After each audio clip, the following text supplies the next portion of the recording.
Hello there, I'm Ben, and welcome to my podcast, Social Media, the Noxious Weed. This is episode 1, It's in the Brain. My first episode will feature a variety of psychological issues that social media induces.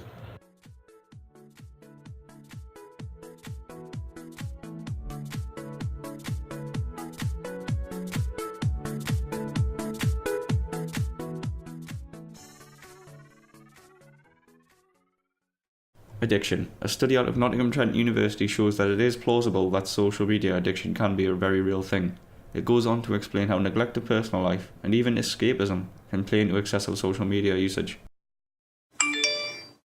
A quote by Alice Walton reads, "The more we use social media, the less happy we seem to be," which is a very interesting take in my opinion, and I can genuinely say, in my case, it feels so true.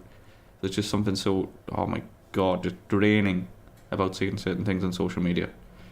And 11 social media sites came up with the same conclusion on their perceived social isolation. It turned out that the more time people spent on these sites, the more socially isolated they perceived themselves to be, which is terrible in terms of mental and physical health, as you can imagine. Phantom Vibration Syndrome. Phantom Vibration Syndrome, or PVS for short, is a relatively new psychological issue, if you like. It's where your mind tells you that your phone vibrated in place of a common itch. I actually hadn't heard of this before doing research for this podcast, and I just thought, oh my god, how is this even possible?